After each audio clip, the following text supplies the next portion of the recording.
पुणी चर्चा रे विवादीय यात्रा पार्टी मालिक अनंत नारायण धल यात्रा परे एबे राजनीति रे मन बळाइथिले हेले तांको एबे सख्त झटका लगिछि। निराश हेबे तुलसी गणनाट्य मालिक नांडू बाबू। आसंता 15 तारिख रे कांग्रेस रे जोग देबा नै प्रचार कले। कांथ बाड़ ठारू राज रास्ता रे मध्य पोस्टर आउ बैनर मारिले।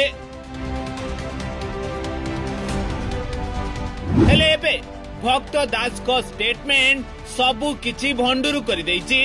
कहिले तांको उपरे आमर तदंत चलिछि, मिसिबे कि नाही निष्पत्ति होइनी। तांको नामरे बड़ बड़ अभियोग रहिछि, आमे तांको केमिति ग्रहण करिबो। कथारे अछि घरे न पसुणु चाल बाजिलानी। आउ एबे ठीक सेही भली अवस्था तुलसी गणनाट्यर मालिक अनंत नारायण धल ओरफ नांडू बाबूंकर।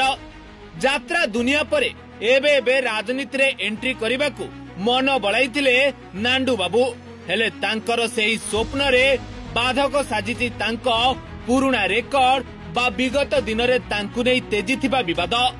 जेउ कारणरू नांडू बाबू भी एबे फुल टेंशन ने।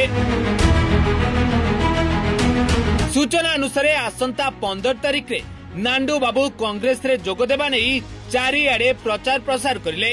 एमिति की विभिन्न स्थान रे पोस्टर आउ बैनर भी मारिले।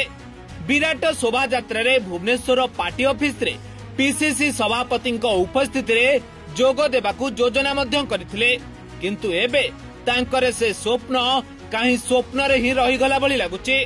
कारण आसंता 15 तारिख रे नांडू बाबू कांग्रेस रे जोग देबा नै राज्य कांग्रेस ऑफिस रे कौनसी भी सूचना नहीं।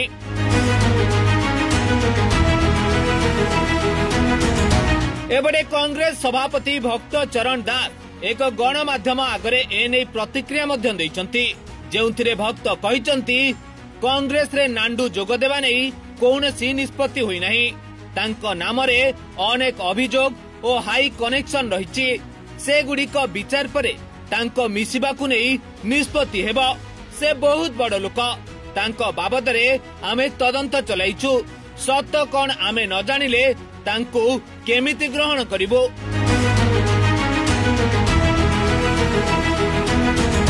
तेबे खाली अपेक्षा रहिला आसंता 15 तारिख को नांडू को कांग्रेस ग्रहण करुची ना पुराना अभियोग गुड़िकरे नांडू बाबू को दोषी करी तांको ठारू मुह फेराउची। आ एपटे 15 दिन आगु पोस्टर बैनर मारिथिबा नांडू बाबू को गति कुआडे जाउची। Bureau report, reporters today.